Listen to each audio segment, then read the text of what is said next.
మా latest videos కోసం మా ఈ తెలుగు న్యూస్ ఛానల్ సబ్స్క్రైబ్ చేసి గంట సింబల్ యాక్టివేట్ చేసుకోండి. ఈ రోజే కార్తీక శుక్రవారం, ఎంతో పవిత్రమైన రోజు. రాత్రి 12 లోపు ఈ వీడియో చూస్తే చాలు, ఈ కథలు వింటే చాలు. మీ దశ మారిపోతుంది. లక్ష్మీదేవి అనుగ్రహంతో ధనం వచ్చి పడుతుంది. సకల ఐశ్వర్యాలు సిద్ధిస్తాయి. ఒకసారి పరమేశ్వరుడు పార్వతీదేవితో కలిసి అలా సంచారాన్ని చేస్తూ ఉన్నారు. అప్పుడు పార్వతీ అమ్మవారు పరమేశ్వరుణ్ణి అడుగుతుంది, నా మనసులో 3 ప్రశ్నలు ఉన్నాయి. మీరు ఈ 3 ప్రశ్నలకు సమాధానాన్ని చెప్పి నా మనస్సుకు శాంతిని ప్రసాదించండి స్వామి అని అడిగింది. పరమేశ్వరుడు పార్వతిని చూసి, నీ మనసులో ఉన్న ఆ 3 ప్రశ్నలు చెప్పు, నేను నువ్వు అడిగే 3 ప్రశ్నలకు సమాధానాన్ని చెప్తాను, నీ మనస్సుకు శాంతిని కలిగిస్తాను అని చెప్పాడు. ప్రభువు, నా 3 ప్రశ్నలు: మనుషులు సుఖవంతులు మరియు ధనవంతులు ఎప్పుడు అవుతారు? అప్పులలో కూరుకుపోయిన వ్యక్తి అప్పుల నుండి ఎప్పుడు బయటపడతాడు? 3వ ప్రశ్న, లక్ష్మీ అమ్మవారిని ఎలా ప్రసన్నం చేసుకోవాలి? పార్వతీదేవి మాటలు విని పరమేశ్వరుడు చెప్తున్నాడు, పార్వతి, నేను నీకు ఇప్పుడు ఒక కథ చెప్తాను. ఈ కథను ధ్యాస పెట్టి విను. ఈ కథను విన్న తర్వాత నువ్వు అడిగిన 3 ప్రశ్నలకు సమాధానం నీకు లభిస్తుంది. నీ మనస్సుకు వెంటనే శాంతి కూడా లభిస్తుంది అని చెప్పి పరమేశ్వరుడు కథ చెప్పటం ప్రారంభించాడు. ఒకసారి శ్రీ మహావిష్ణువు శేషపాన్పుపై ఉండి ఏదో దీర్ఘంగా ఆలోచిస్తూ ఉన్నాడు. చాలా కాలమైపోయింది భూలోక యాత్రకు వెళ్ళి అని అనుకున్నాడు. అలా అనుకుని విష్ణుమూర్తి భూలోక యాత్రకు తయారయ్యారు. విష్ణుమూర్తిని చూసి లక్ష్మీదేవి ఇలా అడుగుతుంది, స్వామి, ఉదయాన్నే ఎక్కడికి ప్రయాణం అయ్యారు? అందుకు విష్ణుమూర్తి, నేను భూలోక సంచారానికి వెళ్తున్నాను అని చెప్పారు. అది విని లక్ష్మీ అమ్మవారు, స్వామి, నేను కూడా మీతో రావచ్చా అని అడిగింది. విష్ణుమూర్తి కాసేపు ఆలోచించి, నువ్వు నాతో రావాలి అంటే ఒక షరతు ఉంది. నువ్వు నా షరతులు స్వీకరిస్తే నేను నిన్ను కూడా తీసుకుని వెళ్తాను అని చెప్పారు. ఆ మాటలు విని లక్ష్మీ అమ్మవారు, సరే ప్రభు, మీ షరతు ఏమిటో చెప్పండి.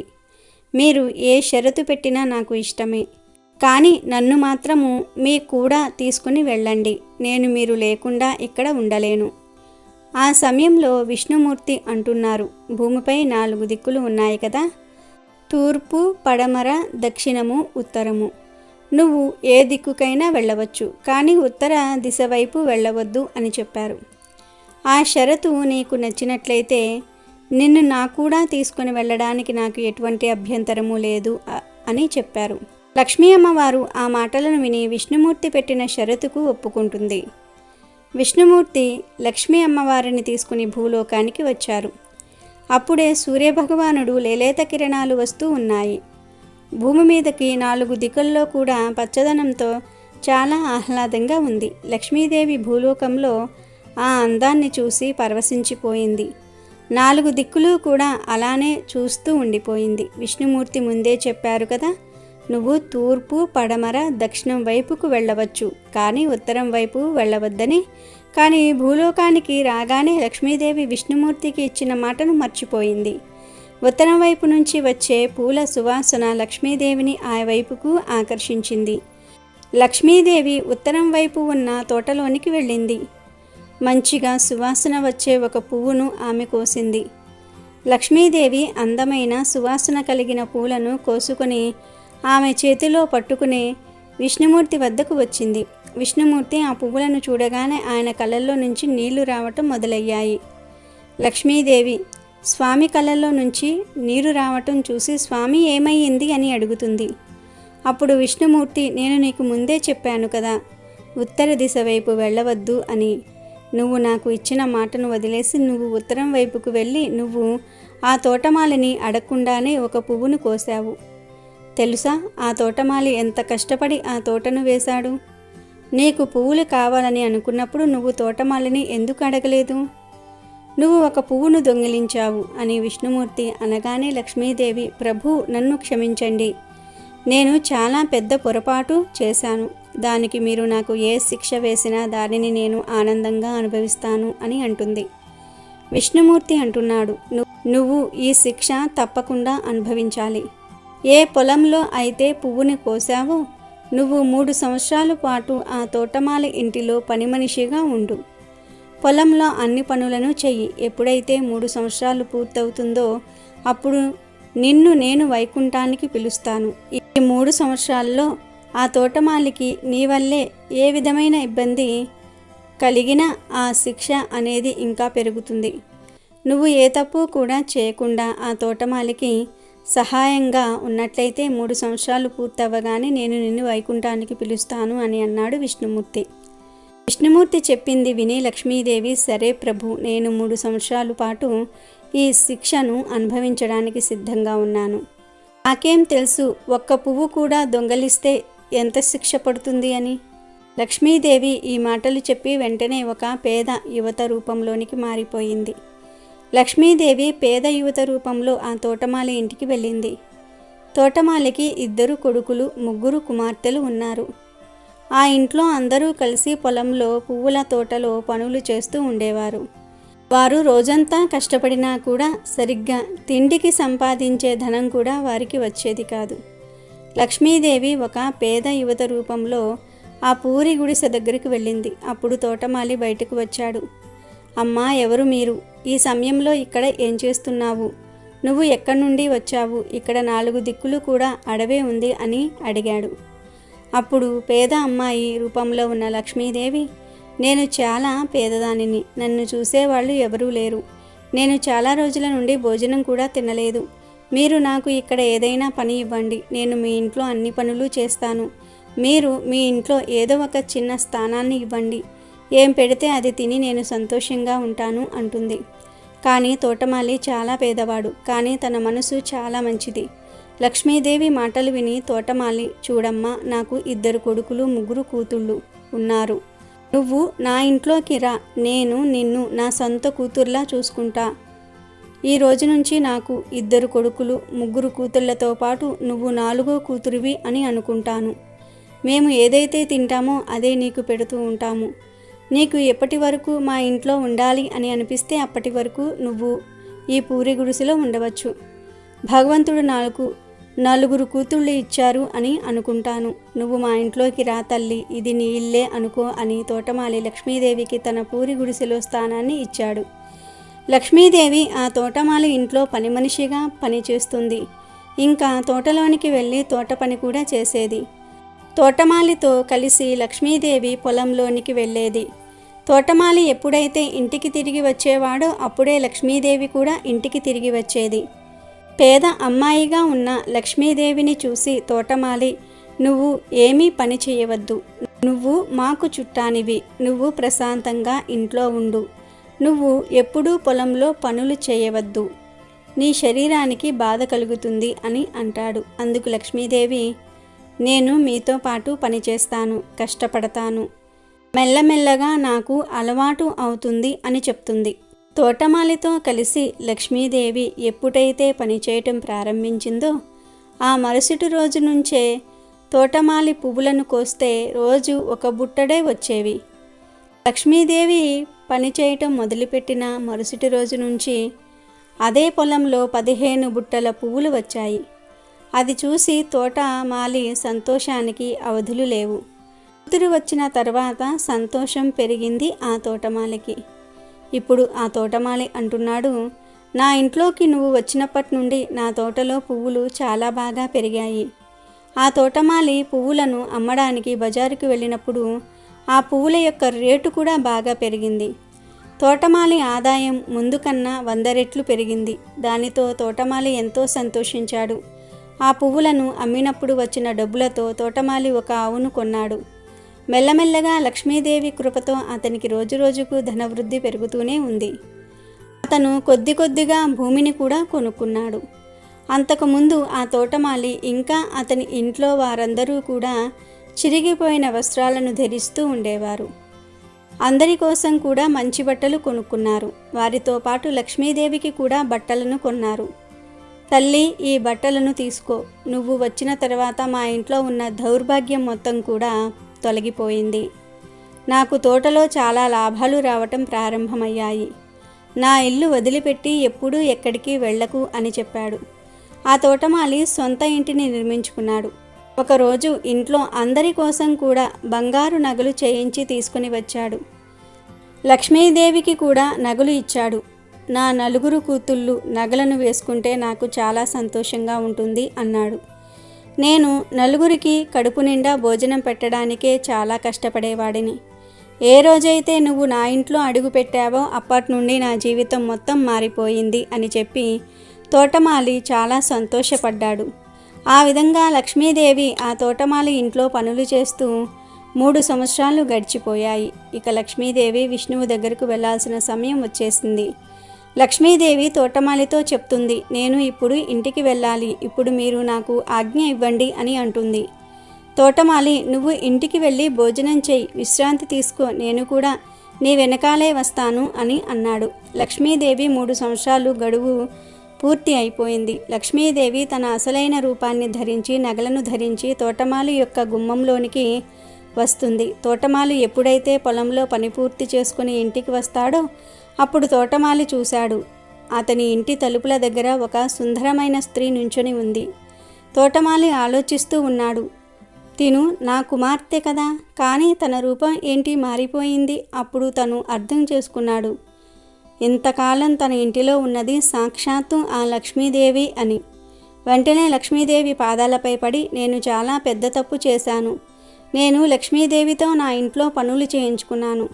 తోటమాలి యొక్క ఇంట్లో వారందరూ కూడా గుమ్మం దగ్గరికి వచ్చేసరికి దేవి స్వరూపంలో ఉన్న నగలు ధరించిన లక్ష్మీదేవిని చూసి లక్ష్మీదేవి పాదాలపై పడి క్షమించమని అడుగుతున్నారు. అమ్మా, నన్ను క్షమించు, నాకు తెలియక నీతో ఇంట్లో పనులను చేయించాను, పొలంలో పనులను చేయించాను అని అంటాడు. తోటమాలి మాటలు విని లక్ష్మీదేవి చిరునవ్వు నవ్వి ఇలా అంటుంది, మీరు ఏమీ చింతించకండి, నేను మీ పొలం నుండి ఒక పువ్వును కోశాను. అది మిమ్మల్ని అడగకుండా పువ్వును దొంగతనం చేసిన కారణంగా నా స్వామి నాకు మీ ఇంట్లో 3 సంవత్సరాలు పని మనిషిగా ఉండాలి అని, ఆ పూల తోటలో పనిచేయాలి అని ఆజ్ఞాపించారు అని లక్ష్మీదేవి చెప్పింది. వెంటనే తోటమాలి వెళ్ళి తోటలో ఎన్ని అయితే పువ్వులు ఉన్నాయో అవన్నీ తీసుకువచ్చి లక్ష్మీదేవి పాదాల వద్ద పోశాడు. అమ్మా, ఒక్క పువ్వుకు బదులుగా మీరు ఎంత కష్టం అనుభవించవలసి వచ్చింది. ఈ పూలు మొత్తము నీకోసమే. ఈ పూలన్నిటినీ స్వీకరించు, నన్ను క్షమించు అంటాడు తోటమాలి. తోటమాలి మాటలు విని లక్ష్మీదేవి నవ్వుతోంది. తోటమాలిని, నువ్వు చాలా మంచివాడివి, నువ్వు చాలా దయగలిగిన వ్యక్తివి, నువ్వు నన్ను నీ కూతురిలాగే ఇంట్లో ఉంచుకున్నావు, మీ ఇంట్లో నన్ను చాలా బాగా చూసుకున్నావు. దానికి బదులుగా నీకు నేను ఒక వరాన్ని ఇస్తున్నాను. నీకు సంతోషానికి ధనానికి ఎప్పుడూ కూడా లోటు ఉండదు. నీకు మీ ఇంట్లో వారికి ఎప్పుడూ కూడా సమస్తమైన సుఖాలు లభిస్తాయి. ఆ విధంగా లక్ష్మీదేవి ఆ తోటమాలికి ఎప్పుడూ కూడా ధనవంతులుగా ఉండాలని వారిని దీవించింది. ఆ తర్వాత లక్ష్మీదేవిని తీసుకుని వెళ్ళడానికి వైకుంఠం నుంచి రథం వచ్చింది. లక్ష్మీదేవి రథంలో కూర్చొని వైకుంఠానికి వెళ్ళింది. పరమేశ్వరుడు చెప్తూ ఉన్నాడు, పార్వతి, ఇప్పుడు నువ్వు అడిగిన 3 ప్రశ్నలకు సమాధానం నీకు లభిస్తుంది. ధ్యాస పెట్టి విను. లక్ష్మీదేవి తోటమాలితో చెప్పింది, ఎవరైతే దయ కలిగిన వారు ఉంటారో, స్వచ్ఛమైన మనసుతో ఉంటారో నేను అక్కడే ఉంటాను అని చెప్పింది.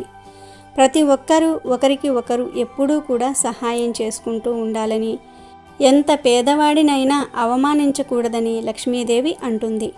భగవంతుడిని ప్రసన్నం చేసుకోవడానికి దొంగతనం చేసిన పువ్వులను సమర్పించటం వలన స్వామి కోపానికి గురి అవుతారని, అటువంటి మనుషులకు ఎప్పుడూ స్వామి సహాయం చేయడు అని, అటువంటి వారు ఎప్పుడూ కూడా దుఃఖాన్ని అనుభవించవలసి వస్తుందని, అటువంటి మనుషులు ఎప్పుడూ కూడా అప్పులలో కూరుకుపోయి ఉంటారని లక్ష్మీదేవి చెప్పింది. నా కృప ఏ మనుషులపై ఉంటే ఆ మనుషులే సుఖవంతులు, ధనవంతులు అవుతారు. వారు ఎప్పుడూ కూడా అప్పులలో ఉండరు. ఎవరైతే పేదవారికి సహాయం చేస్తూ ఉంటారో, ధర్మ మార్గంలో వెళ్తూ ఉంటారో, ఎప్పుడూ స్వచ్ఛమైన మనసుతో ఉంటారో, ఎవరి ఇంట్లో అయితే ఎప్పుడూ కూడా ప్రేమ భావన ఉంటుందో, ఎవరైతే మా కోసం పువ్వులను సమర్పిస్తూ ఉంటారో, అవి ఎవరి పొలంలోనూ దొంగతనంగా తీసుకురాకుండా ఉంటారో, ఎక్కడి నుండి కూడా దొంగతనంగా తీసుకురాకుండా ఉంటారో, ఎవరైతే ఇతరుల దగ్గర నుండి పువ్వులు అడిగి దేవిని ప్రసన్నం చేసుకోవాలి అనుకుంటే లక్ష్మీ అమ్మవారి పాదాల వద్ద పువ్వులను సమర్పించాలంటే ఎప్పుడూ కూడా దొంగతనం చేయకూడదు. మనం ఎక్కడి నుండి అయితే పువ్వులను తీసుకుంటున్నామో దానికి బదులుగా ఆ పూల చెట్టు యొక్క యజమానికి దానికి సరిపడా ధనము లేదా వేరే ఏదైనా సరే మీరు ఇచ్చి అప్పుడే మీరు పువ్వులను తీసుకోవాలి. అప్పుడే లక్ష్మీ అమ్మవారి కృప మనపై ఉంటుంది. ఈరోజు అదృష్టం ఉన్నవారే ఈ కథను వింటారు. ఈ కథను ఈరోజు విన్నంత మాత్రం చేతనే మహాపాపాలు పోతాయి, అష్టైశ్వర్యాలు కలుగుతాయి, లక్ష్మీదేవి అనుగ్రహం కలుగుతుంది. అనగనగా నేపాలును ఓ రాజు పరిపాలించేవాడు. అతని దగ్గర చాలా సంపద ఉండేది. అంటే ఎన్నెన్నో వజ్రాలు, వైడూర్యాలు, కెంపులు, మరకతాలు, మాణిక్యాలు, ముత్యాలు, ఇంకా ఎంతో బంగారం ఉండేది. ఎవరికీ లేనంత గొప్ప భవంతి ఒకటి ఉండేది ఆయనకు. ఆ భవనం కూడా భలే ఉండేది. ఎంతో అద్భుతంగా పెద్ద పెద్ద శిల్పాలతో చెప్పలేనంత అందంగా ఉండేది. రాజుగారు బంగారు పళ్ళెంలో భోజనం చేసేవాడు. వెండి గ్లాసుల్లో నీళ్లు త్రాగేవాడు. త్రాగేసి తన సంపద గురించి ఆలోచించుకునేవాడు. ఒక్కోసారి ఇంకా వేరే పనేమీ లేదంటే అట్లా నడుచుకుంటూ తన ఖజానాకు వెళ్ళేవాడు. ఖజానా అంటే సంపదను దాచుకునే గది. అందులో రాజుగారు తన దగ్గర ఉన్న ప్రత్యేకమైన వజ్రాలను, ముఖ్యమైన వైడూర్యాలను దాచుకునేవాడు. అవి కూడా ఎన్ని ఉండేవి అంటే వాటి రాసులతో గది అంతా నిండిపోయి ఉండేది. చిన్నపిల్లలు ఇసుకతో ఆడుకుంటున్నట్లుగా దగదగా మెరిసే ఆ వజ్రాలతోటి ఆడుకునేవాళ్ళు రాజుగారు. కెంపుల కుంపలో పాదాలు దాచుకుని వాటి మీద పగడాలను అమర్చి ఎంత అందంగా ఉన్నాయి ఇవి అని మురిసిపోయేవారు. అంతసేపు అట్లా ఆడి అలసిపోయి మరకతాల కుప్పను నెమిరి మంచంలాగా చేసుకుని వాటి మీద పడుకుని నిద్రపోయేవారు. ఖజానాలో అట్లా గడిచినంతసేపు రాజుగారికి సంతోషం ఇనుమడించేది. నేపాల్లో తనే గొప్ప రాజు అనిపించి మనసంతా ఉల్లాసంతో నిండిపోయేది. తను ఖజానాలో ఎంతసేపు గడిపితే అంతసేపు మొలక నవ్వులు రువ్వుతూ ఉండేది రాజుగారి ముఖం. బహుశా ప్రపంచంలోకెల్లా అత్యంత ధనికుడైన రాజును నేనే కావచ్చు అనే ఆలోచన వచ్చినప్పుడు ఆయనకు మరింత ఉల్లాసం కలిగేది. ఒక రోజున ఆయన రాజ్యానికి ఒక ఋషి వచ్చాడు. ఆయన మహాత్ముడని, జ్ఞాని అని అందరూ చెప్పుకుంటుంటే విన్నారు రాజుగారు. వినేసరికి నేను కూడా ఆయన ఆశీస్సులు అందుకోవాలి అనిపించింది ఆయనకు. వెంటనే బయలుదేరి ఋషి బస చేసిన తోటలోనికి వెళ్ళి ఆయన దర్శనం చేసుకున్నాడు. మా మందిరానికి వచ్చి కొన్నాళ్ళు ఉండండి, మమ్మల్ని ధన్యుణ్ణి చేయండి అని ప్రార్థించాడు. ఋషి సరేనని రాజుగారి భవనానికి బయలుదేరి వచ్చాడు. ఋషి గౌరవార్థం రాజుగారు ఆ రోజు సాయంత్రం గొప్ప విందును ఒకదాన్ని ఏర్పాటు చేశారు. ఋషి పక్కన కూర్చుని స్వయంగా వడ్డించారు. ఆయనకు తన సౌధాన్నంతా తిప్పి చూపించారు. తన రాణులు ఉండే చోటు, ఆయనకు బస ఏర్పాటు చేశారు. అంతా అయ్యాక ఏనాడు ఎవరికి దక్కనంత గౌరవం ఋషికి ఇవ్వాలనుకున్నారు. దాంతో రాజు ఋషితో, స్వామి, నా ఖజానాను చూపిస్తాను, మీకు రండి. మీరు అట్లాంటి సుందర దృశ్యాన్ని ఎన్నడూ చూసి ఉండరు. ఈ దేశంలో ఎవరి దగ్గర లేనన్ని విలువైన మణులు, మాణిక్యాలు నా దగ్గర ఉన్నాయి. ఎన్నంటే వాటి కుప్పలు ఖజానా పైకప్పును అంటుకుంటాయి. రండి చూద్దురు అని వెంట తీసుకుని వెళ్ళారు. రాజుగారు ఋషికి ఒక్కడికే ఈ అమూల్యమైన అవకాశం ఇచ్చింది. ఇంతవరకు రాజుగారు తప్ప మనిషన్న వాడెవ్వడూ అస్సలు ఖజానాలోనికి అడుగే పెట్టి ఉండలేదు. రాజుగారు చాలా ఉత్సాహంగా ఉన్నారు. నా ఖజానాన్ని చూసి ఋషి ఆశ్చర్యపోతాడు, అదిరిపోతాడు. అసలు బహుశా ఈ సంతోషంలో ఆయన నాకు ఏవో చక్కని వరాలు, ఆశీర్వాదాలు కూడా ఇవ్వవచ్చు, లేదా దేశాన్ని చక్కగా పాలించటంలో మెలకువలు ఏమైనా ఒకటి రెండు చెప్పి వెళ్ళవచ్చు అనుకుంటూ తన ఖజానా తలుపులు తెరిచారు. రెండు చేతులు బారజాపి ఋషిని లోనికి ఆహ్వానించారు. రండి మహర్షి, చూడండి, కళ్ళు మిరుమిట్లు గొలిపే ఈ సంపదను చూడండి. కప్పునంటే ఈ పగడాల కొండలు చూశారా, ఎంత ముద్దుగా ఉన్నాయో, ఇవి ప్రత్యేకంగా విదేశాల నుండి తెప్పించిన రత్నాలు అంటూ కొద్దిసేపు మైమరిచిపోయారు. ఋషి చకచకా ఖజానా అంతా కలియతిరిగి చూశాడు. అప్పుడు ఋషి పెదవి విరుస్తూ, ఇంతేనా నీ సంపద అన్నాడు. ఆ మాట విన్న రాజుగారు నివ్వెరపోయారు. ఇంతింత విలువైన రాళ్ళు మీ కళ్ళ ముందు ఉంటే మీకు సంతోషము, ఆశ్చర్యము వేయట్లేదా స్వామి, అట్లా అంటున్నారు అన్నారు. దానికి ఋషి నవ్వాడు. క్షమించాలి రాజా, కానీ నాకు నీ ఈ రాళ్ల కంటే విలువైన రాళ్ళు తెలుసు. వాటి విలువతో పోలిస్తే ఇవి అస్సలు రాళ్ళు కూడా కావు అన్నాడు. అప్పుడు ఆశ్చర్యపోవటం రాజుగారి వంతు అయ్యింది. ఆయనకు కొంచెం కోపం కూడా వచ్చింది. తన దగ్గర ఉన్న వాటికంటే విలువైన రాళ్ళు వేరే ఎవరి దగ్గర ఉండి ఉంటాయి అన్నది ఆయన ఊహకే అందని విషయం. ఓహో అట్లానా, తమరు అనే ఆ విలువైన రాళ్లేవో ఎక్కడ ఉన్నాయి అని వెటకారంగా రాజు ఋషిని అడిగాడు. తనకంటే ధనికులు ఉన్నారనే ఊహకే ఆయన నోరు చేదెక్కింది. రేపు ఉదయాన్నే చూపిస్తాను మీకు, ఇప్పటికా నిద్రపోవలసిన సమయం అయింది కదా అంటూ ఖజానాలోంచి నేరుగా పడకవైపుకు దారి తీశాడు ఋషి. ఆ రోజు రాత్రి పరుపు మీద అటు ఇటు ఎంత దొర్లిన రాజుగారికి ఇక నిద్ర పట్టలేదు. అసలు నాకంటే ఎక్కువ విలువైన రాళ్లను ఎవరైనా ఎట్లా సంపాదించి ఉంటారు అని ఒకటే మదన పడ్డాడు. ఋషి నిజమే చెప్తున్నాడంటావా? రేపు నిజంగానే చూపిస్తాడంటావా? ఆ రాళ్లను అన్న ఆలోచనతో రాత్రంతా కునుకు లేదు రాజుకు. ఎంతకీ తెల్లవారలేదు కూడా. చివరికి తెల్లవారింది. రాజు తెల్లవారుజామునే ఋషి దగ్గరకు వెళ్ళి, పదండి మరి, త్వరగా తయారవ్వండి, మనం వెంటనే వెళ్ళి చూద్దాం ఆ రాళ్లను అన్నాడు. ఋషి నవ్వాడు. అంతకంటే విలువైన రాళ్ల గురించి విన్న తర్వాత రాజుగారిలో ఎంత మార్పు, ఎంత ఆత్రపడుతున్నాడు వాటిని చూడాలని అని అనుకున్నాడు. ఋషి రాజుగారిని ఆయన భవంతిలోంచి బయటికి నడిపించాడు. ఇద్దరూ సన్నని ఓ బాట గుండా నడుచుకొని దగ్గరలో ఉన్న గ్రామోన్నొక దాన్ని చేరుకున్నారు. రాజుగారి ఆత్రం మరింత ఎక్కువైంది. ఈ పల్లెటూర్లలోన నా దగ్గర ఉన్న మనుల కంటే విలువైన రాళ్ళు ఉన్నాయా అనుకుంటూ అనుమానిస్తూనే నడుస్తూ ఉన్నారు. అక్కడ ఓ ఇంటి వాకిట్లో ఒక ఆవిడ కూర్చుని ఉన్నది. తిరగలిలో ధాన్యం విసురుతున్నది. ఆవిడ ప్రక్కగా నిలబడ్డారు ఋషి. అప్పుడు ఋషి రాజుతో, అవిగో చూడండి, ఆ రాళ్లతో ఆవిడ ధాన్యం విసురుతోంది, చూశారా అని గుసగుస అన్నాడు. విసురురాయి వైపు చూస్తూ రాజుగారు తిరగలిని ఋషిని మార్చి మార్చి చూసి విరగబడి నవ్వారు. ఏం ప్రత్యేకత కనపడింది స్వామి మీకు ఆ రాతిలో? ఇట్లాంటి రాళ్ళు వందలు వేళ్ళు ఉంటాయి. ఇది చాలా మామూలు తిరగలి రాయి. దీనికి అసలు ఏమీ విలువే లేదు అన్నారు ఎగతాళి ధ్వనించే గొంతుతో. ఋషి మూర్ఖత్వాన్ని తలుచుకున్న కొద్దీ ఆయనకు నవ్వు ఆగటం లేదు. రత్నానికి తిరగలికి తేడా తెలియనివాడు ఏమి ఋషి? ఇట్లాంటి వాడికి తన ఖజానా విలువ ఎందుకు తెలుస్తుంది అనుకుని రాజుగారు వెనుదిరిగి పోబోతూ ఉంటే ఋషి ఆయన్ని వెనక్కి పిలిచారు. ఇటు రా రాజా, ఇక్కడికొచ్చి ఈ రాయి ఏం చేస్తుందో జాగ్రత్తగా చూడు. ఒక రకంగా చూస్తే నువ్వన్నది నిజమే. దీనిలాంటి తిరగలి రాళ్ళు వందలు వేలు ఉంటాయి. కానీ మరో విధంగా చూడు, నీ ఖజానాలో బందీలై కూర్చున్న రాళ్ల కంటే వీటి విలువే ఎక్కువ.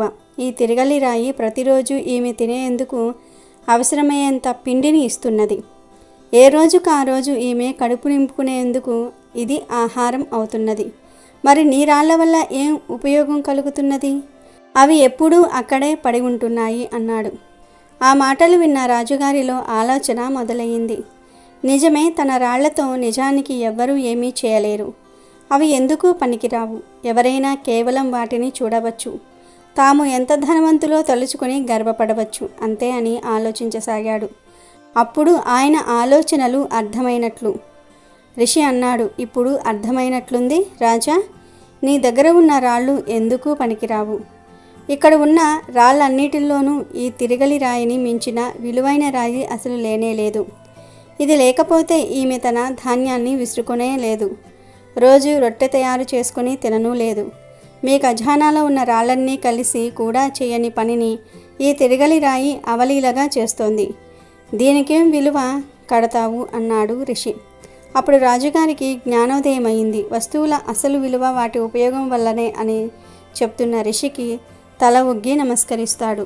ఈరోజు ఈ కథను విన్నంత మాత్రం చేతనే కష్టాలన్నీ కూడా పోతాయి, సమస్యలు పోతాయి, మీ దశ మారిపోతుంది, సకల ఐశ్వర్యాలు కలుగుతాయి. పూర్వం రాజ్యాలను పరిపాలించే రాజుల ఆస్థానాలలో రాజగురువులు ఉండేవారు. రాజ్య పాలన పరంగా రాజుగారికి ఏవైనా సమస్యలు అనుమానాలు ఎదురైతే ఆ సమస్యలను పరిష్కరించుకునేందుకు రాజగురువులు రాజుగారికి మంచి సలహాలను సూచనలను ఇచ్చి ఎలాంటి సమస్యలనైనా సరే పరిష్కరించేవారు. అలా ఆ రాజగురువులు రాజుగారికి మంచి సందేశాన్ని అందించిన ప్రతిసారి రాజు తన గురువు గొప్పదనాన్ని మెచ్చుకుంటూ వారికి బహుమతులు సమర్పించుకునేవారు. ఒకసారి రాజుగారు గురువుగారికి పట్టుబట్టలను బహుమతిగా ఇచ్చాడు. గురువు ఎంతో సంతోషంగా వాటిని స్వీకరించాడు. వాటిని తీసుకుని ఇంటికి వెళ్తూ ఉండగా దారిలో చలికి వణుకుతున్న ఒక బిచ్చగాడు కనిపించాడు. వాడి పరిస్థితి చూసిన గురువుగారికి జాలేసింది. తన వద్ద ఉన్న ఈ పట్టు వస్త్రాలు తనకన్నా ఆ బిచ్చగాడికే ఉపయోగపడతాయని వాడి అవస్థను చూసి తట్టుకోలేక తన చేతిలో ఉన్న పట్టుబట్టల్ని బిచ్చగాడికి ఇచ్చేశాడు. మరునాడు రాజు నగర సందర్శనకు వెళ్ళినప్పుడు అనుకోకుండా పట్టు వస్త్రాలను ధరించిన బిచ్చగాన్ని చూశాడు. తాను గురువుకు బహుకరించిన పట్టుబట్టలు ఆ బిచ్చగాడు కట్టుకుని ఉండటం చూసి రాజుగారికి చాలా కోపం వచ్చింది. తాను ఎంతో ప్రేమతో ఎంతో విలువైన పట్టు వస్త్రాలను బహుకరిస్తే వాటిని బిచ్చగాడికి ఇచ్చి గురువుగారు తనను అవమానపరిచాడని రాజుగారు ఆవేశంతో ఊగిపోయాడు. అలా కొద్ది రోజుల తర్వాత రాజుగారు మళ్ళీ గురువుకు బహుమతిగా ఒక బంగారు కడియాన్ని బహుమతిగా ఇచ్చారు. కానీ గురువుగారు ఆ కడియాన్ని కూతురు పెళ్లి చేయలేక ఆర్థిక కష్టాలతో ఇబ్బంది పడుతున్న ఓ కింది స్థాయి రాజోద్యోగికి బహుకరించారు గురువు. వేగుల ద్వారా ఆ విషయం రాజుగారికి తెలిసిపోయింది. కోపాన్ని పట్టలాక వెంటనే గురువుగారిని పిలిపించారు. మేము మీ మీద గౌరవంతో మీకు బహుమతులు ఇస్తూ ఉంటే వాటిని మీరు అందరికీ దానంగా పంచిపెట్టడం అనేది ఏమంత పద్ధతిగా లేదు అని గురువును కోపంగా అడిగాడు రాజు. అందుకు గురువుగారు ప్రసన్న వదనంతో, చూడండి రాజా, దానం చేయటం అంటే ఆ సొమ్ము గాని లేదా ఆ వస్తువు గాని ఇక ఇది మనది కాదు అని పూర్తిగా అంగీకరించి దాన్ని ఇతరులకి ఇచ్చేయడాన్నే దానం అంటారు. అలా దానమిచ్చిన వ్యక్తి ఆ తర్వాత ఆ విషయాన్ని పూర్తిగా మర్చిపోవాలి. దానం చేయటం వరకే మీరు పరిమితం అవ్వాలి. దానం తీసుకున్న వ్యక్తి తాను దానం ద్వారా పొందిన ఆ వస్తువును ఏమి చేసినా అది మీకు సంబంధం లేదు. కానీ మీరు దానం ఇచ్చిన విషయాన్ని ఇంకా గుర్తుంచుకోవటమే కాకుండా దాని గురించి ఇంకా నన్ను ప్రశ్నిస్తున్నారు అంటే ఏదైతే వస్తువులను మీరు దానంగా ఇచ్చారో ఆ వస్తువులు ఇంకా మీవే అని మీరు భావిస్తున్నట్లే కదా. అలా అయితే ఆ దాన ఫలితం మీకు దక్కదు అని అన్నాడు. మీరు అంతలా అడుగుతున్నారు కాబట్టి చెప్తూ ఉన్నాను. మీరు ఏ వస్తువులనైతే నాకు దానంగా ఇచ్చారో ఆ వస్తువుల యొక్క అవసరం నాకంటే వారికే ఎక్కువగా ఉంది అని నాకు అనిపించింది. అందుకే వాటిని వారికి ఇచ్చేశాను. అంతే తప్ప మీ పైన గౌరవం లేక కాదు అని చెప్పాడు గురువుగారు. ఆ మాటలతో రాజు తన తప్పును తాను తెలుసుకుని గురువుగారిని క్షమించమని కోరాడు. అందుకే మన పెద్దలు, నీవు కుడి చేత్తో చేసే దానం నీ ఎడమ చేతికి కూడా తెలియకూడదు. నీవు ఎప్పుడు చేసిన దానాన్ని అప్పుడే మర్చిపోవాలి అని అన్నారు. అనగనగా ఉద్దానం అనే అడవిలో ఒక చెట్టుపై గుడ్లగూబ నివసిస్తూ ఉండేది. అది మిగతా జంతువులతో తన రూపాన్ని పోల్చుకుంటూ తాను చాలా అందవిహీనంగా ఉన్నానని బాధపడుతూ ఉండేది. తన చుట్టూ ఉన్న పక్షులను చూస్తూ, అబ్బా, వాటి కళ్ళు ఎంత బాగున్నాయో, నా కళ్ళు మాత్రం అస్సలు అందంగా లేవు, ఆ అరుపులు కూడా కర్ణ కఠోరంగా ఉంటాయి అని ఆలోచిస్తూ కొమ్మ మీద కూర్చొని కన్నీరు కారుస్తూ ఉండేది. ఒకసారి ఆ గుడ్లగూబ వనదేవతకు తన బాధను చెప్పుకోవాలి అనుకుని ప్రార్థించింది. గుడ్లగూబ ప్రార్థన విని వనదేవత ప్రత్యక్షమైంది. అప్పుడు గుడ్లగూబతో వనదేవత, గుడ్లగూబ, ఎందుకు నన్ను ప్రార్థించి పిలిచావు? ఏం కష్టం వచ్చింది అంటూ అడిగింది. అప్పుడు గుడ్లగూబ, తల్లి, నా రూపు అందవిహీనం, నా అరుపు కర్ణ కఠోరం, అందుకే నన్ను ఎవరూ ఇష్టపడరు. దీనివల్లే నేను చాలా బాధపడుతూ ప్రతిరోజు గడుపుతున్నాను అంది. అప్పుడు వనదేవత, అయితే నేను నీకు ఏ రకంగా సహాయం చేయగలను అని ప్రశ్నించింది ఆ తల్లి. నాకు రామచిలుకల చక్కనైన అందమైన రూపం ఇవ్వు అని గుడ్లగూబ అడిగింది. దానికి వనదేవత, చూడు గుడ్లగూబ, రూపం రామచిలుక అయితే సరిపోదు, ఆహారపు అలవాట్లు కూడా మారాలి.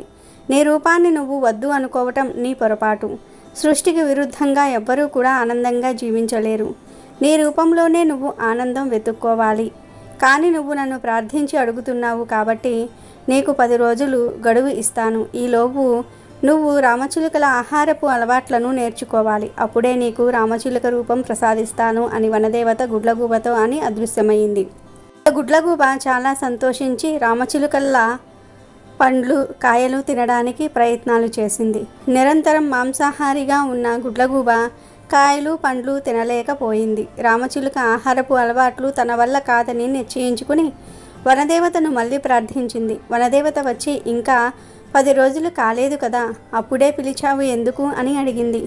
దానికి ఆ గుడ్లగూబ, రామచిలుకలా నేను కాయలు పండ్లు తిని బ్రతకలేను, మాంసాహారం లేకుండా ఉండలేను, నాకు రామచిలుక రూపం వద్దు, కనీసం కోకిల గొంతైనా నాకు ఇవ్వు దేవత అని అడిగింది. వనదేవత గుడ్లగూబ కోరికను మన్నించి కోకిల గొంతును ప్రసాదించింది. గుడ్లగూబ ఉబ్బి తబ్బిబ్బైపోయింది. చెట్టు మీద కూర్చొని కోకిల గొంతుతో గుడ్లగూబ అరవటం మొదలుపెట్టింది. గుడ్లగూబ కోకిల గొంతుతో అరుస్తూ ఉండటంతో పక్షులన్నిటికీ చాలా చిరాకు అనిపించింది. దాంతో పక్షులన్నీ గుడ్లగూబ దగ్గరకు వచ్చి ఎగతాళిగా నవ్వటం మొదలుపెట్టాయి. గుడ్లగూబ మనస్సు చిన్నబోయింది. మళ్ళీ వనదేవతను పిలిచింది. వనదేవత ప్రత్యక్షమైంది. ఏమైంది మళ్ళీ పిలిచావు అంటూ అడిగింది. అప్పుడు గుడ్లగూబ కోకిల గొంతుతో నేను అరుస్తూ ఉంటే ఈ పక్షులన్నీ నన్ను ఎగతాళి చేస్తూ ఉన్నాయి అంది. నాకు ఈ కోకిల గొంతు వద్దు, నెమలిలా అందమైన పించాలు ఇవ్వు అంటూ అడిగింది. వనదేవత చిరునవ్వుతో అలాగే అంటూ అదృశ్యమైంది. గుడ్లగూబ ఈకలు నెమలి పించాల్లాగా మారిపోయాయి. గుడ్లగూబ తన రూపాన్ని చూసి చాలా మురిసిపోయింది. తన రూపాన్ని అందరికీ చూపించాలని గాలిలో ఎగరడానికి ప్రయత్నించింది. కానీ నెమలి పించాలు బరువు వల్ల ఎగరలేకపోయింది. అయ్యో, నేను గాలిలో ఎగరలేకపోతున్నాను, దీనికి కారణం నెమలి పించాలే కదా. వనదేవత చెప్తూ ఉన్నా వినకుండా నా రూపం అందవిహీనంగా ఉందని భావిస్తూ నా అరుపులు కర్ణకఠోరంగా ఉన్నాయి అని అనుకుని నన్ను నేనే చిన్నచూపు చూసుకొని ప్రకృతి ప్రసాదించిన రూపాన్ని వద్దనుకున్నాను. నాకు జ్ఞానోదయమైంది. ప్రతి జీవి మనుగడ సాగించడానికి వీలుగా దేవుడు వాటి రూపాలు నిర్ణయించాడు అని మనసులో అనుకుంది. వనదేవతను పిలిచి నన్ను క్షమించు తల్లి, నాకు జ్ఞానోదయమైంది, నాకు ఏ రూపము వద్దు, నా స్వీయ రూపమే ముద్దు, నన్ను నన్నులాగానే తిరిగి చెయ్యి అంటూ ప్రార్థించింది. వనదేవత సరే అని అదృశ్యమైంది. గుడ్లగూబ తిరిగి వచ్చిన తన రూపాన్ని చూసి మురిసిపోయింది. అప్పట్నుంచి ఆనందంగా జీవించడం మొదలుపెట్టింది. మరి లక్ష్మీదేవి రాము అనే ఒక వ్యక్తిపై కోపగించుకుని, రాము, మీ ఇంటి నుండి నేను వెళ్ళిపోతూ ఉన్నాను. ఇక మీ ఇంటికి దరిద్ర దేవత రాబోతోంది. కాకపోతే నీకో వరం ఇవ్వదలుచుకున్నాను, అడుగు అని అంటుంది. అప్పుడు రాము లక్ష్మీదేవితో ఇలా అంటాడు. అమ్మా, నీవు వెళ్తూ ఉంటే ఆపే శక్తి నాకు లేదు. అలాగే దరిద్ర దేవత వస్తుందంటే ఆపే శక్తి అంతకన్నా లేదు. మీలో ఒకరు ఉన్న చోట ఒకరు ఉండరు. కాబట్టి దరిద్ర దేవత వచ్చినా కూడా మా ఇంటిలో ఇప్పుడు ఒకరి పట్ల ఒకరికి ఉన్న ప్రేమాభిమానాలు అలాగే ఉండేటట్లు వరం ఇవ్వమని అంటాడు. తదాస్తు అని లక్ష్మీదేవి రాముని దీవించి ఆ ఇంటి నుండి వెళ్ళిపోతుంది. కొన్ని రోజుల తర్వాత ఇంటిలో వంట చేస్తున్న రాము భార్య కూరలో ఉప్పు కారం సమపాలల్లో వెయ్యమని కోడళ్లకు చెప్పి గుడికి పోతుంది. కొంతసేపటికి చిన్న కోడలు ఉప్పు కారం కూరలో వేసి ఏదో పనిలో నిమగ్నమైపోతుంది. ఇంకొంతసేపటికి పెద్ద కోడలు వచ్చి కూరలో ఉప్పు వేశారో లేదో అని అనుమానం వచ్చి తను కూడా ఆ కూరకు తగినంత ఉప్పు వేసి వేరే పనిలో పడిపోతుంది. ఇంతలో అత్తగారు వచ్చి కోడళ్ళు ఇద్దరూ తమ పనిలో పడి ఉప్పు వేశారో లేదో అని తను కొంత వేస్తుంది. తర్వాత మధ్యాహ్న సమయం అవుతుంది. మధ్యాహ్నం రాము భోజనం చేసే సమయంలో కూరలో ఉప్పు ఎక్కువైందని గ్రహించి దరిద్రదేవత ఇంట్లోకి ప్రవేశించిందని తెలుసుకుంటాడు. ఏమీ మాట్లాడకుండా తిని లేస్తాడు. కొంతసేపటికి ఆ వ్యక్తి పెద్ద కొడుకు కూడా భోజన సమయంలో ఉప్పు ఎక్కువ అయిందని గ్రహించి నాన్నగారు తిన్నారా అని భార్యను అడుగుతాడు. తిన్నారు అని చెప్తుంది. దానితో నాన్నేమీ అనకుండా తిన్నాడు, నేనెందుకు అనాలి అని ఏమీ మాట్లాడకుండా తను తిని లేస్తాడు. ఇలా ఆ ఇంటి వాళ్ళంతా కూడా భోజనం చేసి వంట గురించి మాట్లాడకుండా ఉంటారు. దాంతో ఆ రోజు సాయంత్రం దరిద్ర దేవత రాము దగ్గరకు వచ్చి, నేను ఇక్కడ ఉండలేను, వెళ్ళిపోతున్నాను. ఉప్పు కసమైన వంట తిని కూడా మీ మధ్య ఏ మనస్పర్ధలు రాలేదు. మీరు ప్రేమగా ఐక్యమత్యంగా ఉన్నారు. ఇటువంటి చోట నేనుండను అని వెళ్ళిపోతుంది. దరిద్రదేవత వెళ్ళిపోవటంతో ఆ ఇంట మళ్ళీ లక్ష్మీదేవి నివాసం ఏర్పరచుకుంటుంది. కనుక ఏ ఇంటిలో ప్రేమ, ఆప్యాయతలు మరియు శాంతి కలకలలాడుతూ ఉంటాయో ఆ ఇల్లు లక్ష్మీ నివాసం అవుతుంది అనే విషయాన్ని ఈ కథ ద్వారా మనం గ్రహించాలి. మొదట లక్ష్మీదేవి స్వర్గలక్ష్మిగా ఉండేది. కానీ ఇంద్రుడు చేసిన పొరపాటు వల్ల ఆమె క్షీరసాగరంలో కలిసిపోయింది.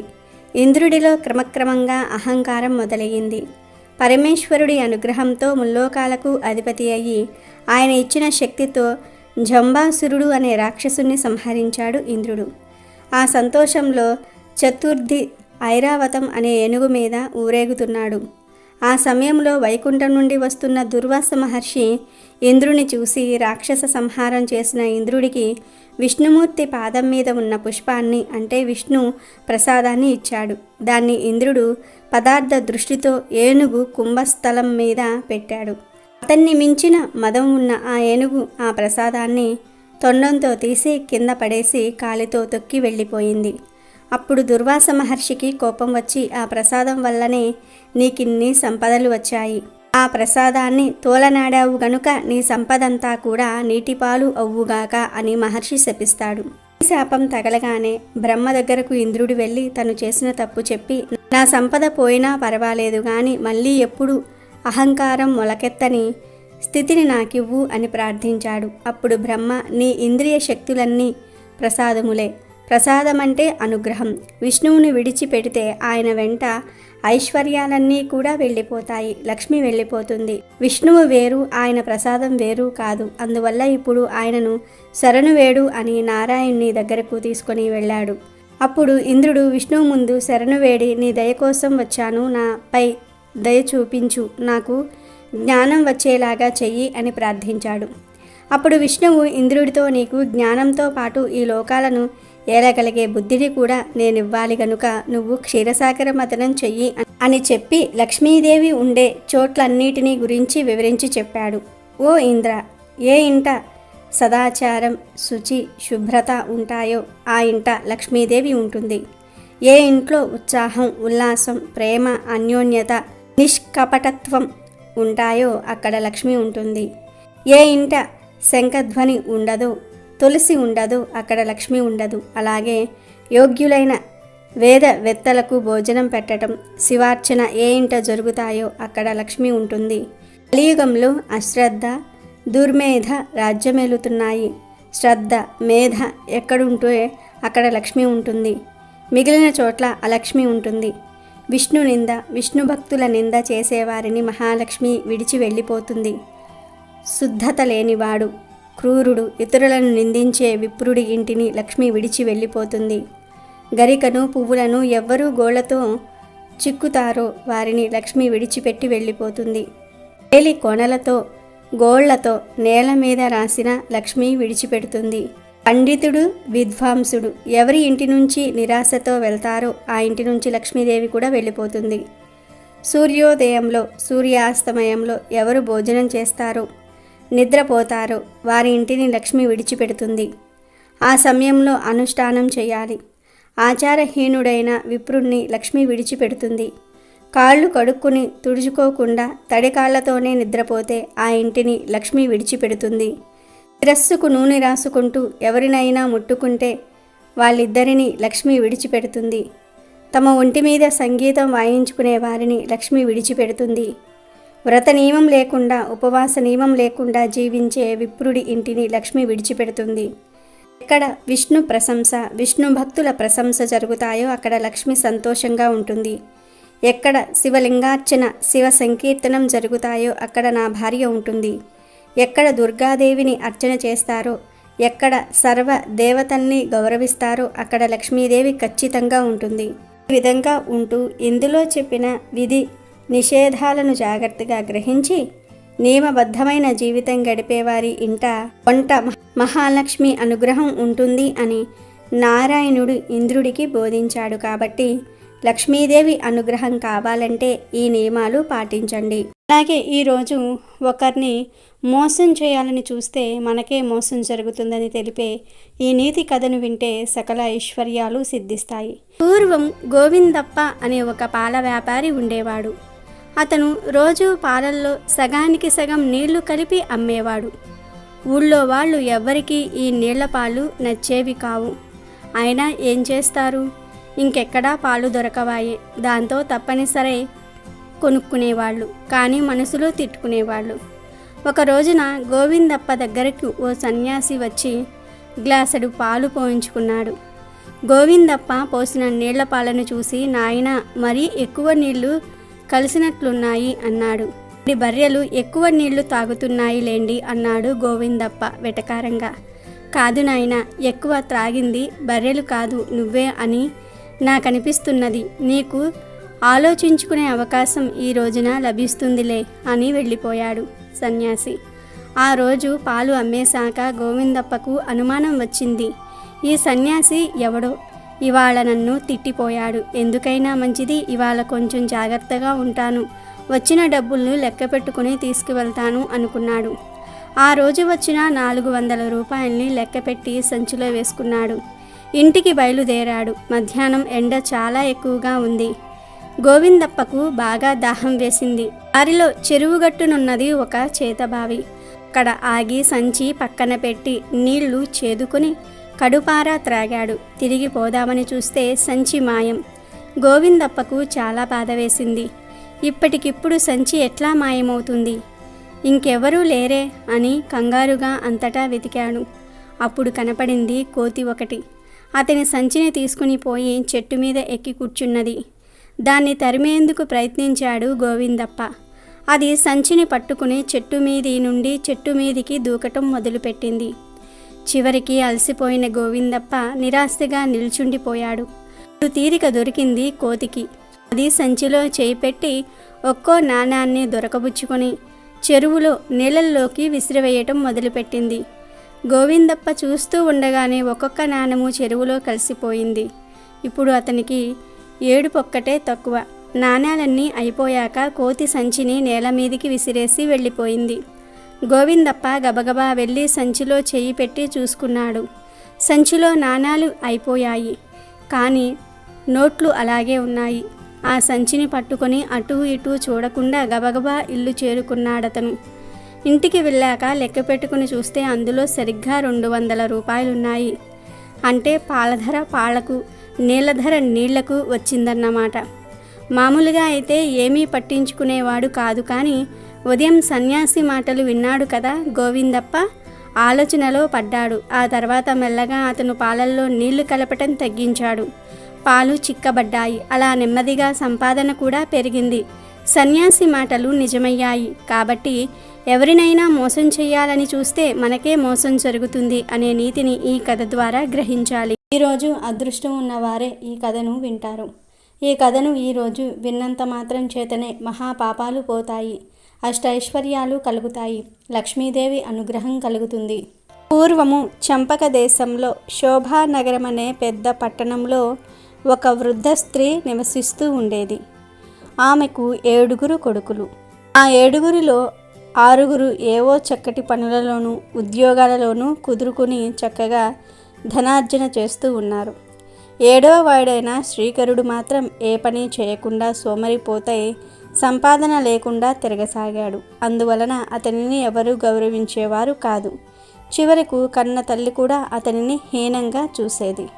సంపాదించే కొడుకులకు షడ్రసోపేతంగా రుచికరమైన భోజనాలు పెట్టి వారు తినగా మిగిలిపోయినవి ఎంగిలి పదార్థాలను శ్రీకరునికి పెట్టేది.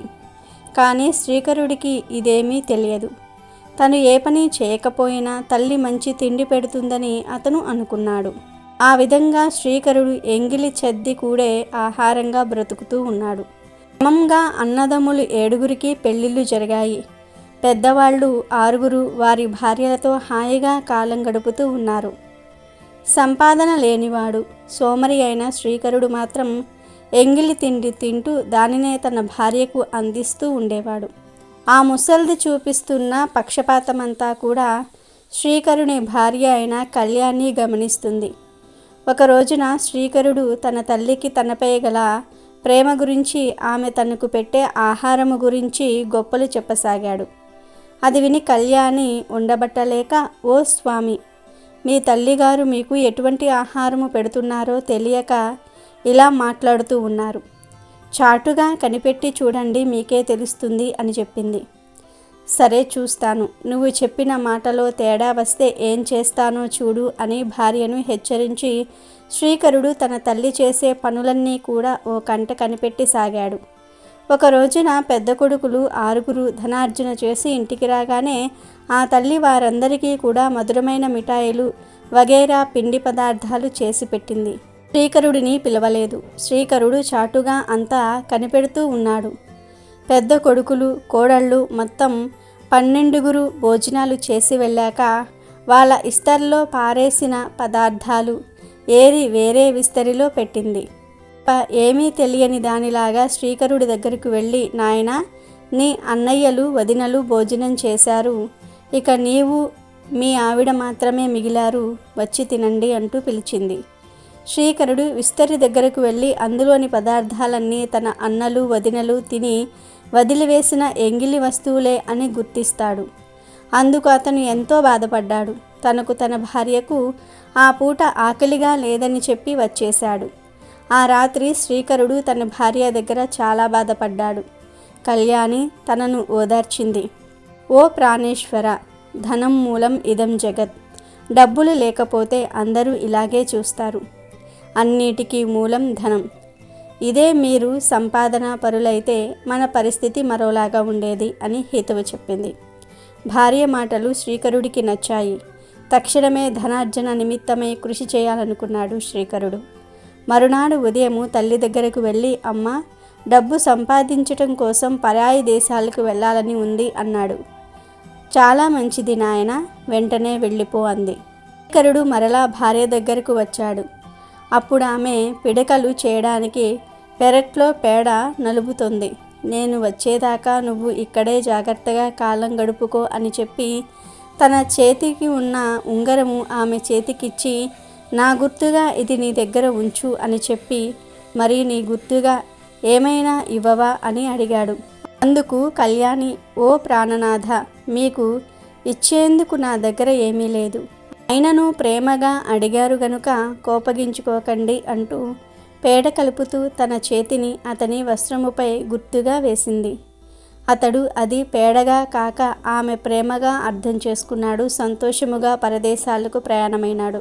కాలకతడు పరాయి దేశము చేరు అందుక పట్టణమునకు వెళ్ళి ఒక వ్యాపారిని కలిసి తనకేదైనా ఉద్యోగం ఇప్పించమని ప్రాధేయపడ్డాడు. అప్పుడు ఆ వ్యాపారి మనసు కరిగి, జాగ్రత్తగా ఉండవలెను సుమా అని హెచ్చరించి శ్రీకరునకు తన వద్ద ఉద్యోగము ఇచ్చాడు. శ్రీకరుడు ఉద్యోగములో చేరి ఎంతో నమ్మకముగా పనిచేయసాగాడు. అతని పనితనమునకు విశ్వాస పాత్రతకు మెచ్చుకునే ఆ వ్యాపారి శ్రీకరునకు తన వ్యాపారంలో కొంచెము వాటా కూడా ఇచ్చాడు. శ్రీకరుడు ఇంకనూ కష్టించి పనిచేసి వ్యాపారమును వృద్ధి చేశాడు. అట్లు 12 సంవత్సరములు గడిచిపోయినవి. వ్యాపారి ముసలివాడైపోయెను. అందువలన తన వాటా ధనం మాత్రం తాను తీసుకొని తక్కిన వ్యాపారమంతయు శ్రీకరునికే అప్పగించి అతడు విశ్రాంతి తీసుకొనసాగెను. దాంతో శ్రీకరుడు స్వతంత్ర వ్యాపారస్తుడయ్యాడు. అమితమైన ధనవంతుడై సుఖముగా కాలము గడపసాగెను. అచట అత్తగారింటి వద్దనున్న కళ్యాణికి నానాటికి బాధలు పెరిగిపోసాగాను. అత్తగారు ఆమెను అనేక విధములుగా కష్టములు పెట్టుచూ ఉండెను. ఇంటి పని అంతయు చేయించుకొని కనీసము కొద్దిగా అన్నము కూడా పెట్టడం లేదు. అందువలన కళ్యాణి అడవికి పోయి కట్టెలు ఏరి అవి అమ్ముకొని వచ్చిన దానితో జీవనాధారము గడుపుచూ ఉండెను.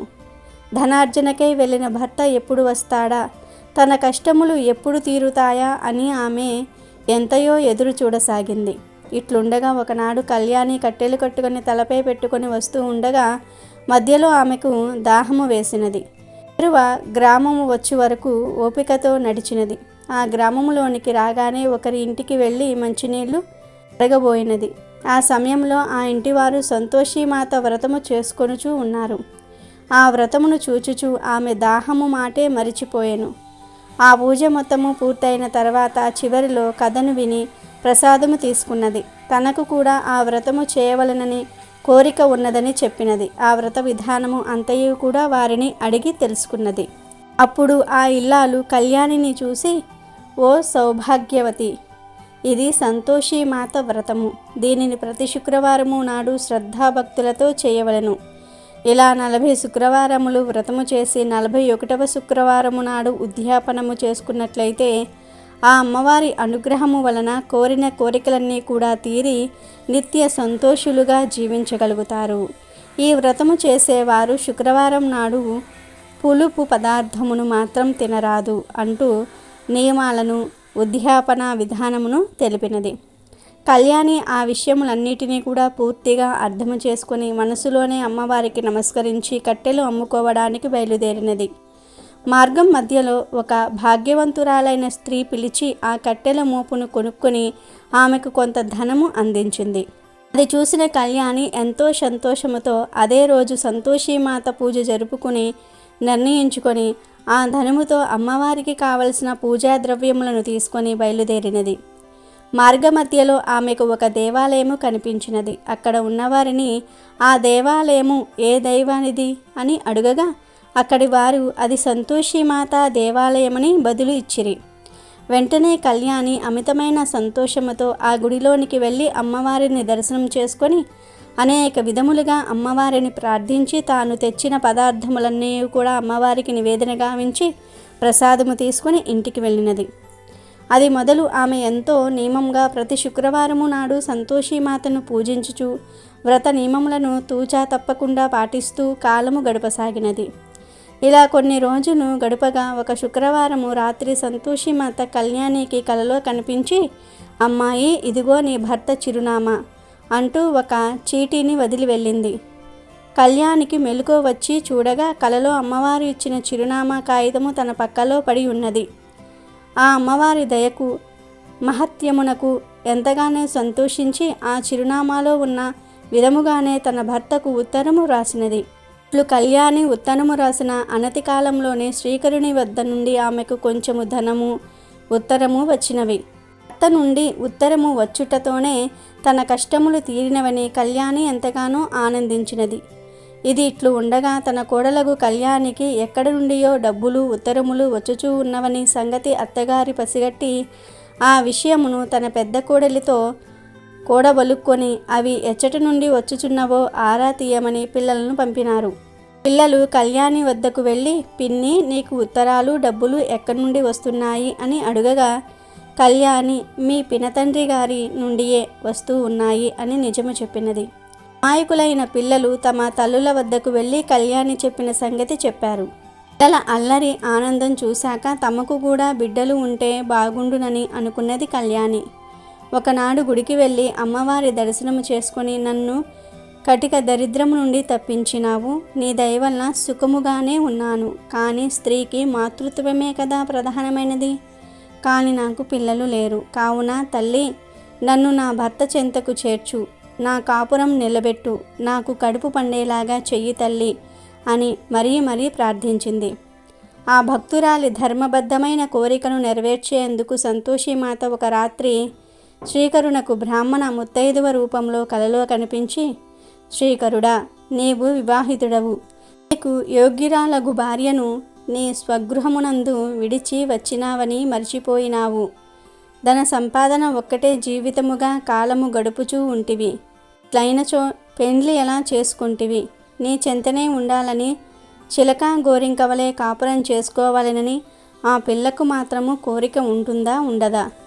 కావున నీవు వెంటనే నీ స్వగృహమునకు ప్రయాణము కమ్ము, ఆమెను కూడి సుఖముగా సంసారము చేసుకొనుము. నేను చెప్పినట్లు చేయక నా మాటను తృణీకరిస్తే నా ఆగ్రహమునకు గురి అయ్యుదవు సుమా అని హెచ్చరించింది.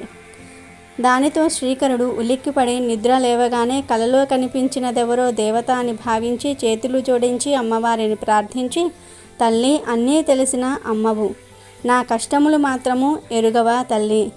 ఈ వ్యాపారంలో ఏర్పడిన ఇబ్బందుల వలన ఇంతకాలము కాలు కదపలేకపోతూ ఉన్నాను. నా మీద దయ ఉంచి నా చిక్కులు ఎంత త్వరగా తొలగిస్తే అంత త్వరగా నేను నా గ్రామమునకు బయలుదేరుతాను. భారము నీదే అమ్మ అని మొక్కుకున్నాడు. అతని మొరవిన్న ఆ తల్లి అతనిని కరుణించింది. ఆమె అనుగ్రహము వలన వ్యాపారంలో ఏర్పడిన ఇబ్బందులన్నీ కూడా ఇట్టే తొలగిపోయాయి. కావలసిన సొమ్మంతా చేతికి వచ్చేసింది. ఆ ధనమంతా మూటకట్టుకుని అమ్మవారికి నమస్కరించుకొని తన భార్య వద్దకు ప్రయాణమైనాడు శ్రీకరుడు. ఇక్కడ శ్రీకరుడు బయలుదేరగానే అమ్మవారు కళ్యాణికి కలలో కనిపించి, అమ్మాయి నీ భర్త నీ కోసం బయలుదేరాడు. సరిగ్గా నీ భర్త వచ్చే రోజున నువ్వు నీ కట్టెల మోపును 3 భాగములుగా చేసి ఒకటి నదీ తీరమున మరి ఒకటి నా గుడిలో పెట్టు. 3వది నీ తలపై పెట్టుకొని నీ భర్త నీ ఇంటి వద్దకు రాగానే అతనికి వినబడేటట్లు మీ అత్తగారితో, ఓ అత్త, ఆ పొట్టు రొట్టెలు నాకు పెట్టు, ఆకలిగా ఉంది. నా చిప్ప నీళ్లు నాకు పొయ్యి, త్వరగా వచ్చి మోపు దింపుకో, మెడ నొప్పిగా ఉంది అని కేకలు పెట్టు అని చెప్పి అమ్మవారు కలలోనే మాయమైనారు. శ్రీకరుడు ఊరికి వచ్చాడు. శ్రీకరుడు నదీ తీరంలో దిగేసరికి చాలా చలిగా ఉంది. ఆ చలిలో భార్య గుర్తుకు వచ్చింది. అంతలో అక్కడ కళ్యాణి వదిలి వెళ్ళిన కట్టెల మోపు కనబడింది. శ్రీకరుడు ఆ కట్టెలను మంట వేసి చలి పోగొట్టుకున్నాడు.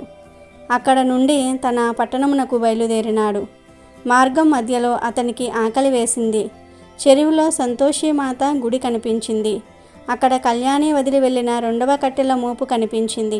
శ్రీకరుడు సంతోషించి ఆ కట్టెలతో వంట చేసి భోజనం చేశాడు. ఇంతసేపు విశ్రాంతి తీసుకుని ఇంటికి బయలుదేరాడు. శ్రీకరుడు గుమ్మము వద్దకు వచ్చేసరికి కళ్యాణి కట్టెల మోపుతో వచ్చి అమ్మవారు చెప్పినట్లుగానే కేకలు పెట్టింది. శ్రీకరుడు ఆమెను గుర్తించాడు. ఆమె స్థితికి బాధపడ్డాడు. ఆమె మాటలను బట్టి తన తల్లి, అన్నలు, వదినలు కలిసి ఆమెను ఎంత కష్టపెడుతున్నారో కూడా అర్థం చేసుకున్నాడు. ఆమెను దగ్గరకు తీసుకొని కన్నీరు తుడిచి ఆమెను ఓదార్చాడు. కళ్యాణిని బాధలు పెట్టిన ఆ ఇంట్లో ఉండటము ఇష్టము లేక శ్రీకరుడు వేరే కొత్త ఇల్లు కొనుక్కున్నాడు. కళ్యాణి అతను అందులో కాపురం పెట్టినారు. ప్రతి శుక్రవారం నాడు సంతోషిమాత వ్రతం చేసుకుంటూ ఈ దంపతులు ఎంతో ఆనందంగా జీవించసాగారు. అంతలో అమ్మవారి వ్రతమునకు ఉద్యాపన చేయవలసిన సమయము వచ్చినది. ఆ ఉద్యాపన ఎంతో ఘనంగా చేయాలనుకుంది కళ్యాణి. అందువల్ల పాత గొడవలు విస్మరించి అత్తగారిని, 6 తోడికోడలను కూడా ఉద్యాపనకు రమ్మని పిలిచింది. అయితే తోడికోడళ్లకు అత్తగారికి మాత్రం కళ్యాణి మీద కోపం పోలేదు. ఎలాగో అలా ఆమెను కష్టపెట్టాలనుకున్నారు. ఆమె చేసే వ్రతానికి భంగం కలిగించాలని నిర్ణయించుకున్నారు. అందుకోసమని వాళ్ళు నియమం తప్పి కళ్యాణికి తెలియకుండా చాటుగా పులుపు కలిపిన పదార్థాలను ఆమె చేసిన వంటల్లో కలిపినారు. అంతటితో కళ్యాణికి వ్రతభంగమయ్యింది.